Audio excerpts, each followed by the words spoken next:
Now, welcome back. Without any shade of doubt, corruption is one of the greatest threats to the socio-economic and political development of any nation.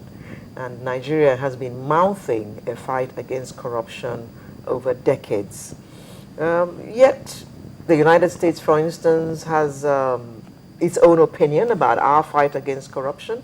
And in the course of the week, it came out and more or less said that we were just mouthing it. We were not doing much about it.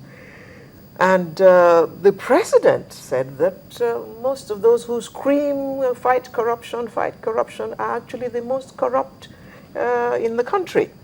Now, to look at the fight against corruption with us this morning, it's my pleasure to welcome senior lecturer at the Nigerian Law School, Mr. Nelson Ogbuanya.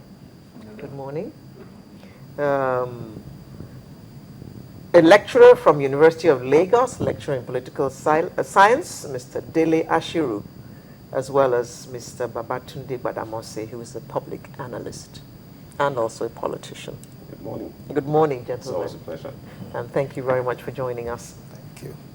The president, let me start with what the president said recently, Mr. Ogbuanya, that the most corrupt Nigerians are the ones who scream, fight corruption the most.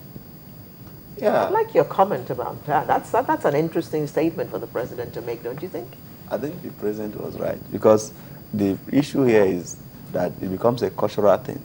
The people who are corrupt are shouting anti-corruption, and the people who are beneficiaries of corruption are shouting anti-corruption. So it becomes endemic and cultural. So if, for instance, you get government office and you are not delivering to your people, they see you as a sellout, or you are not performing, you are not doing well because you are not stealing enough. So your people believe that you are not doing well because you are not stealing enough. Yes. Oh, yeah. So that is the problem. So the person that is saying in one mouth anti-corruption is in another mouth condemning somebody who was clean. That this man, I think, is just there just to speak grammar. He would have gone there to get something for his people. So it becomes a representative issue that if your own person is in power, you expect him to cut much and bring back home. So saying corruption, we need to fight corruption, seems to be the politically correct thing to say. Yeah. Is that what you're saying? Yes, just politically speaking, but active action are not there. Okay, let me swing to Mr. Badamosi. We've been talking fight against corruption for decades. How do you think we're doing in this fight?